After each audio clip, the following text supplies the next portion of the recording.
और रही बात नक्सलियों से, तो किससे बात करोगे? यहाँ तो इतने टुकड़े हो गए हैं नक्सलियों के, और कौन किसको कंट्रोल करता है, कौन किसके एरिया में है, कौन क्या है, तो इसका भी कोई पक्का है नहीं। एक को करोगे तो कई अलग अलग ग्रुप हैं। पर ये सेंट्रल लेवल के जो यूनिट है वो राज्य सरकार से बात करके कितना संतुष्ट होंगे, इसमें मेरा प्रश्न चिन्ह है। उस प्लान का क्या हुआ? वही तो हम कह रहे हैं कि बड़ी ढोल बजा के कहे हम बस्तर प्लान, उसके बाद ठंडे हो गए। नमस्कार, मैं हूं नरेश मिश्र और बस्तर में फिर एक बार शांति वार्ता माओवादियों और राज्य सरकार के बीच हो सके, इसको लेकर बातचीत का दौर शुरू है। और दशकों से बस्तर में नक्सलवाद की समस्या है, पर एक बड़ा जन समुदाय इस अशांति की वजह से प्रभावित रहता है। उनसे जुड़े मुद्दे इन दोनों पक्षों के लिए बड़े मायने रखते हैं। ऐसे में हमारे साथ इस मुद्दे पर बातचीत के लिए अरविंद नेताम जी मौजूद हैं। आदिवासी समाज के काफ़ी पुराने नेता हैं, केंद्रीय मंत्री रह चुके हैं और बस्तर के आदिवासियों की परेशानियों को सीधी तौर पर ज़्यादा बेहतर तरीके से समझते हैं और इतने सालों में आज भी वो राजनीति में इसी तरह से सक्रिय हैं। तो हम ये जानने की कोशिश करते हैं कि ये शांति वार्ता कितनी प्रभावी रहेगी और बस्तर के आदिवासियों का क्या हित जुड़ा हुआ है, और क्या जो प्रयास हो रहे हैं या शांति वार्ता जिस वजह से जरूरी समझी जाती है बस्तर के लिए, क्या बस्तर के लोगों को अपने हक की शांति इसमें मिलेगी। नेताम जी, स्वागत है आपका। अरविंद नेताम जी, ये जो बात चल रही है, आपने देखा पहले विजय शर्मा जी ने, राज्य के गृह मंत्री ने प्रस्ताव दिया, फिर उसके बाद माओवादियों की तरफ से पत्र आया सशर्त। आपको क्या लगता है कितना सार्थक रहेगा ये प्रयास? देखिए, प्रयास तो होते रहना चाहिए और मैं इसके पक्ष में हूँ कि शांति वार्ता होनी चाहिए। पर शांति वार्ता कौन करेगा और किसके साथ करेगा, ये बड़ा महत्वपूर्ण प्रश्न है। मैं राज्य सरकार को बहुत अधिकृत नहीं मानता, क्योंकि राष्ट्रीय समस्या है जी। अगर भारत सरकार इनके पीछे है, राज्य सरकार को सपोर्ट करिए, तब तो अच्छी बात है। अदरवाइज मैं इसको सहमत नहीं हूँ, क्योंकि केंद्र सरकार का सहयोग होना जरूरी है। और रही बात नक्सलियों से, तो किससे बात करोगे? यहाँ तो इतने टुकड़े हो गए हैं नक्सलियों के, और कौन किसको कंट्रोल करता है, कौन किसके एरिया में है, कौन क्या है, तो इसका भी कोई पक्का है नहीं। एक को करोगे तो कई अलग अलग ग्रुप हैं जी। तो सबसे अगर एक होकर सब पूरे देश भर की बात करें तो अच्छी बात है जी। पर ये दिखता नहीं।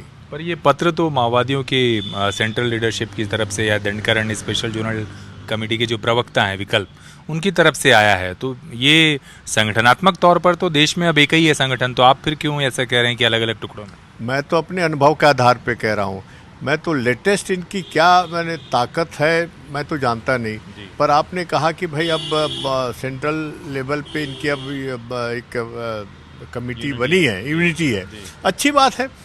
पर ये सेंट्रल लेवल के जो यूनिट है वो राज्य सरकार से बात करके कितना संतुष्ट होंगे, इसमें मेरा प्रश्न चिन्ह है जी। तो फिर राज्य सरकार ने क्यों पहल की, ये क्या लगता है आपको? सियासी बयान? मैं ये कह रहा हूँ कि अगर केंद्र सरकार की बैकिंग है तब तो अच्छी बात है, बैकिंग नहीं है तो इसका कोई मतलब नहीं निकलेगा, मेरा ऐसा अनुभव है जी। आपको लगता है कि जिस तरह से केंद्र में मोदी सरकार ने जम्मू कश्मीर के मसले को हल किया, पूर्वोत्तर के राज्यों में भी जो विरोधी गुट थे उनसे बातचीत की पहल की, तो बैकिंग तो कहीं ना कहीं होगी। हो सकता है अगले चुनाव के बाद ये एक प्रयास चल रहा हो, जिसकी वजह से विजय शर्मा जी ने ये बयान दिया है कि नक्सलवाद पर भी एक स्थायी समाधान की तरफ सरकार बढ़े और इसका क्रेडिट मिले, क्योंकि अंतर्राष्ट्रीय स्तर पर इससे एक बड़ा मैसेज जाएगा केंद्र सरकार के लिए।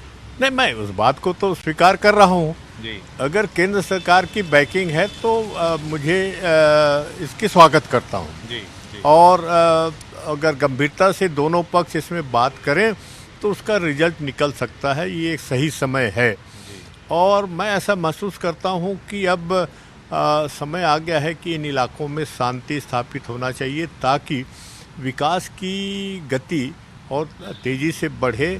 और क्योंकि समस्याएं बहुत से बढ़ती जा रही इन इलाकों में आदिवासी समाज के सामने, तो इसका समाधान तो इसी से हो सकता है, अदरवाइज बहुत मुश्किल है जी। आप तो बहुत लंबे समय से जानकार रहे हैं, आपको लगता है कि सरकार इस तरह से पहल करे, बयान दे, तो उसे क्या तरीका अख्तियार करना चाहिए और वो कौन से मुद्दे होने चाहिए जिससे बस्तर के लोगों का के लिए शांति वार्ता सार्थक रहे? नहीं, ऐसा है कि कहीं ना कहीं अगर केंद्र सरकार और राज्य सरकार मिलके इसको पहल कर रहे हो तो काफ़ी उच्च स्तरीय कहीं ना कहीं चिंतन हुआ होगा, बिना इसके तो होता नहीं। हमारा तो अनुभव नॉर्थ ईस्ट का भी है, जहां बहुत गंभीर रूप से सीनियर अफसर का इन्वॉल्वमेंट होता रहा है, होम मिनिस्ट्री के और नेताओं का भी इनडायरेक्टली होता रहा है।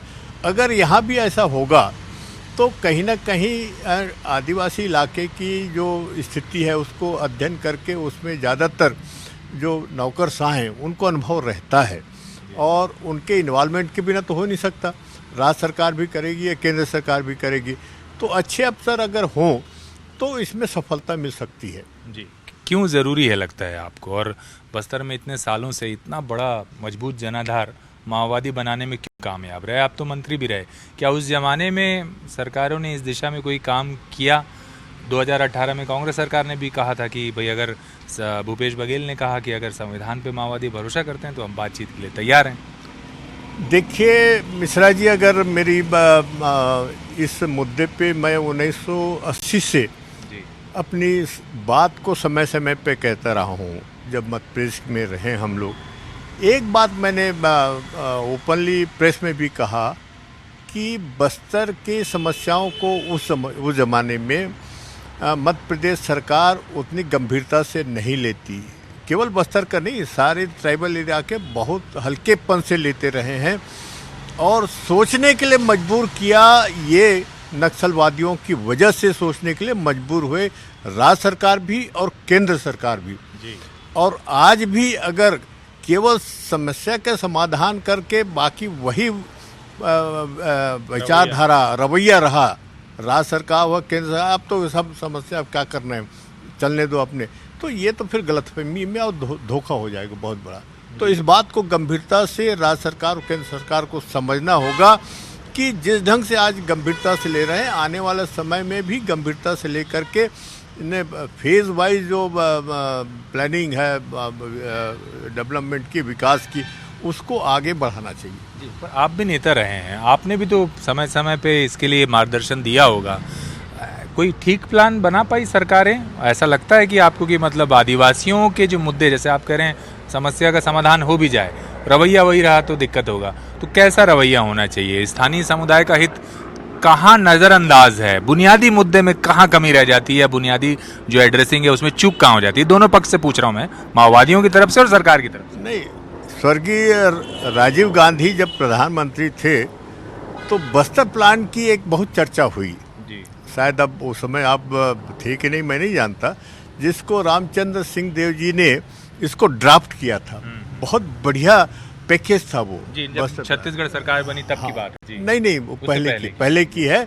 उस जमाने में करीब 500 करोड़ की पैकेज था, और इसी समस्या को ध्यान में रख करके क्या हुआ उस पैकेज का? उसमें था क्या, मतलब कौन सी वो चीज थी? डेवलपमेंट की बहुत बढ़िया पैकेज था वो, और प्लान जो बनाया था, मैं आज भी उसको सैल्यूट करता हूँ रामचंद्र सिंह देव जी साहब को। आज दुनिया में नहीं है, बहुत बढ़िया प्लानर थे। और ट्राइबल एरिया की उनकी जो सोच थी किसी राजनेताओं की नहीं होती थी जी। और तो उस प्लान का क्या हुआ? हम वही तो हम कह रहे हैं कि बड़े ढोल बजा के कहे हम बस्तर प्लान, उसके बाद ठंडे हो गए।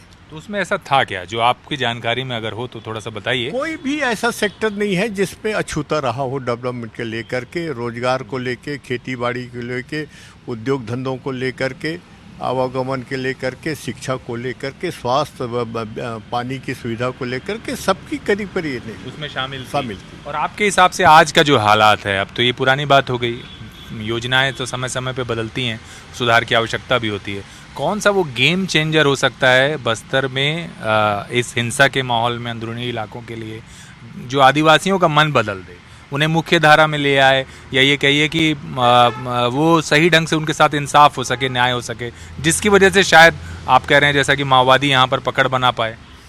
देखिए, मैंने माओवादी से संबंधित कुछ पुस्तकें जो लिखा गया इस देश में, पत्रकार हैं, जर्नलिस्ट हैं, आपके सोशल एक्टिविस्ट हैं और नेता हैं, उसमें एक चीज़ मैं पाया है कि आदिवासी इलाके में जहाँ गरीबी होगी, भुखमरी होगी, बेरोजगारी होगी, शोषण होगा, वहाँ नक्सली पैदा होंगे। ये मूल बात जो मैं समझ के पाया हूँ, और इन्हीं को ध्यान में रख करके मैं आज भी आश्चर्य करता हूँ कि इन महानुभावों ने जो पुस्तकें लिखी हैं, तो सरकार, चाहे भारत सरकार हो, केंद्र सरकार, राज्य सरकारें हो, उन पुस्तकों के मूल भावनाओं को ध्यान में कभी रख करके प्लानिंग क्यों नहीं हुआ? जी।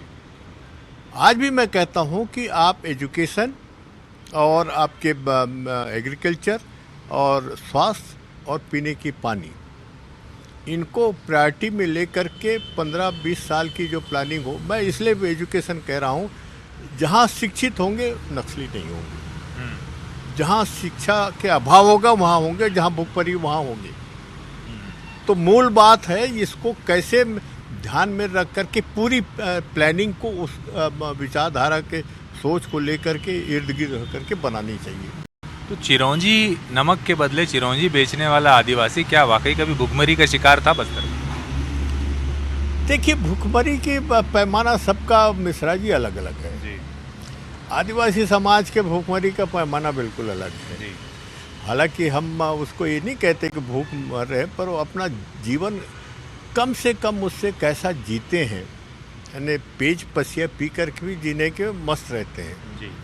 उसकी परिभाषा अलग है, और बाकी दूसरे लोगों की सोच है अलग है, पर उसमें कैसे और उसमें मदद करनी चाहिए राज्य सरकार को। इनकी पूरी सामाजिक संरचना को अध्ययन करना पड़ेगा, ऐसा नहीं है और किसी को भी ले आए और अब आप। मैं वही तो आपसे पूछ रहा हूँ, क्योंकि आपने तो इतने सालों अध्ययन किया, आप तो खुद ही उसी से ही ताल्लुक रखते हैं, आपने सब कुछ खुद देखा है। आपको लगता क्या है कि ये हो जाने से ये गेम चेंजर होगा? ये तो बात ठीक है कि माओवादियों ने भी सशर्त कह दिया, माओवादी इतने साल से क्या कर रहे हैं आपसे भी छुपा हुआ नहीं है, राजनीतिक तौर पे कह लीजिए, अपनी गतिविधियों के हिसाब से, हिंसक घटनाओं के जरिए ही सही, लेकिन जो कर रहे हैं वो मालूम है आपको। तो गेम चेंजर क्या हो सकता है? और बार बार जो राजनीतिक दल है बातचीत के जरिए, नए कैंप खोलने के जरिए कैसे समाधान की तरफ देखते हैं, और कोई दम दिखता है इसमें? मैं कैंप के पक्ष में नहीं हूँ, पर मैं आपने जो प्रश्न किया उसकी यानी एक जवाब देने की कोशिश करूँगा। जो जिन पुस्तकों की चर्चा की है, जिसने पढ़ा है, दो बात है, ये खाली है आदिवासियों का और ये खाली है, पेट खाली है जी। ये अगर दोनों की इलाज हो गया जी। तो गेम चेंजर होगा जी। पर वो लॉन्ग टर्म होगा, शॉर्ट टर्म में नहीं होने वाला है। जी। तो इसको ध्यान में रख करके भले ठीक है वेट करें, उसमें क्या दिक्कत है। देखिए, बहुत से इलाके में आज भी आज़ादी के बाद, मैं अफ्रीका के बहुत से देश कह सकता हूँ, हमसे बाद में आज़ाद हुए पर शिक्षा के मामले में बहुत आगे निकल गए। हमारे देश में हैं बहुत से इलाके ऐसे हैं।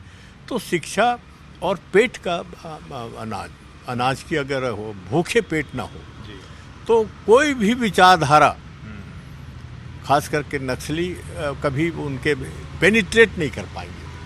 अच्छा, जब आप लोग के जब राजनीतिक तौर पर आप मंत्री वगैरह रहे भी, तब उस दौरान तो ये आप देख रहे होंगे नक्सलवाद पैर पसार रहा था, तो आप लोगों को लगा नहीं कि ये एक बड़ी चुनौती बन सकती है आने वाले समय में, आदिवासी समाज को मुख्य धारा में जोड़ने में दिक्कत होगी इसकी वजह से? आप लोग कैसे देख रहे थे और उस वक्त क्या हो रहा था? क्या उस वक्त लगा आपको कि शांति वार्ता? नहीं, शुरू में तो हमको ऐसा लगता था कि ये जो केंद्र और राज्य सरकारें आपस में कहती थी भाई वो तो राज्य सरकार जाने जी, लॉ एंड ऑर्डर का इशू है। हाँ, लॉ एंड ऑर्डर का इशू, राज्य सरकार का भाई कि हम क्या करें, वो तो केंद्र सरकार का मामला है। संविधान के हिसाब से अगर देखिए तो ज़्यादा जिम्मेदारी ऐसे परिस्थिति में ज़्यादा जिम्मेदारी केंद्र सरकार की है संविधान के हिसाब से, और इसीलिए उसको ध्यान में रख करके उस जमाने में इस ढंग से एक दूसरे को, और आज भी करीब करीब वही हो रहा है। अगर गंभीर होते तो भारत सरकार को कहीं न कहीं कमेटी बना के इसमें अध्ययन करना चाहिए था, उसकी प्लानिंग करना चाहिए था, उसकी योजना बनानी चाहिए थी। और ये जो पहल हो रहा है, अगर उस परिप्रेक्ष्य में पहल हो रहा है तो कहीं ना कहीं कर रहे होंगे, ऐसा मान के चलता हूँ। अगर कर रहे होंगे तो अच्छी बात है जी।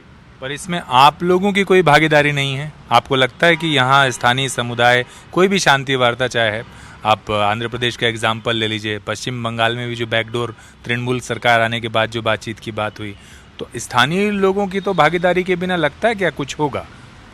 मिश्रा जी, मैं एक बात कहूँ, इस बात को मैं कई बार इस देश में प्रेस में कह चुका हूँ। नक्सल समस्या के बारे में इस विदेश में सबसे चर्चा हुई है, यहाँ तक कि विदेशियों से भी चर्चा हुई होगी, भारत सरकार ने किया होगा।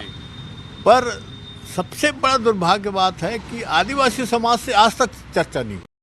किसी ने नहीं की, किसी ने नहीं की, किसी सरकार ने नहीं की। और मैं आज भी कह रहा हूँ कि जब भी ऐसा हो तो मैं तो कहता हूँ कि इन्हें गिने रिटायर्ड मेंबर पार्लियामेंट हैं आदिवासी समाज के, उन लोग बुलाए, और भी सोशल एक्टिविस्ट होंगे समाज के पुराने, वो होगा, कुछ लोग 40-50 लोगों को बुला के देखे तो सही। हम भुक्तभोगी हैं, हमसे कोई बात ही नहीं। ये कौन सा तरीका है भाई इस देश में?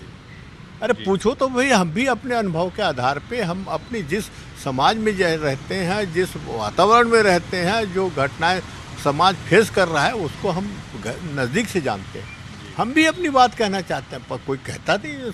हम तो अपने भारत सरकार को, जो कांग्रेस की सरकार रही है भारत से, कहते कहते थक गए कि बुलाओ भैया, हम आने को तैयार हैं, नहीं बुलाए जी। पर माओवादी भी तो नहीं बात करते आपसे। अब उनसे देखिए, ये सरकार से संबंधित ज़्यादा मामला है जी। करना तो सरकार को है। माओवादियों को जो उनके सरकार और माओवादियों के बीच में चर्चा होनी है, हमारे और माओवादियों के बीच में चर्चा के कोई प्रश्न नहीं होता। समाज कैसे नहीं, समाज को लगता है स्थानीय स्तर पर कि माओवाद भी इतना हावी है कि वहाँ पर स्थानीय आदिवासियों के या उनके मुद्दों को लेकर के बातचीत नहीं हो पाती, क्योंकि दो पक्ष हैं, बीच में पिस रहा है आदिवासी। अक्सर ये बात होती है। बिल्कुल। तो भाई दोनों पक्षों पर ये दबाव जब तक नहीं होगा कि स्थानीय समुदाय को शांति की ज़रूरत है, तब तक ये दोनों क्यों तैयार हो? देखिए, ये तो विशुद्ध रूप से पॉलिटिकल समस्या है, राजनीतिक समस्या जिसको कह सकते हैं, और एक्सट्रीम लेफ्ट की विचारधारा की है। तो ये जो राजनीतिक समस्या है, इसका समाधान भी राजनीतिक निकलना चाहिए। और राजनीतिक जब बात करें, पहले तो भारत सरकार और राज्य सरकारें एक होकर के इसमें पहल करें और नक्सलियों से पहल करके फिर कोई रास्ता निकालें। जहां समाज की जरूरत पड़ी बुलाएं, हम आने को तैयार हैं, कोई दिक्कत नहीं। सबसे बड़ी कीमत क्या चुकानी पड़ी आदिवासी समाज को, या बस्तर को कहना चाहिए पूरे, ये जो वर्षों से एक संघर्ष चल रहा है पूरे इलाके में, उसकी सबसे बड़ी कीमत क्या चुकानी पड़ रही है लगता है आपको? और अगर ये शांति नहीं होती तो फिर ये इसकी कीमत आगे भी क्या चुकाता रहेगा? देखिए, मैं तो इस बात को कहता रहा हूँ, दिन को बस्तर में या बस्तर के बाहर भी पुलिस वालों से जूझता रहा है समाज, रात को नक्सलियों से जूझता रहा है जी। इससे बड़ा त्रासदी आदिवासी समाज के लिए कुछ नहीं हो सकता मिश्रा जी। और इसको गंभीरता से कोई आज तक लेता भी नहीं।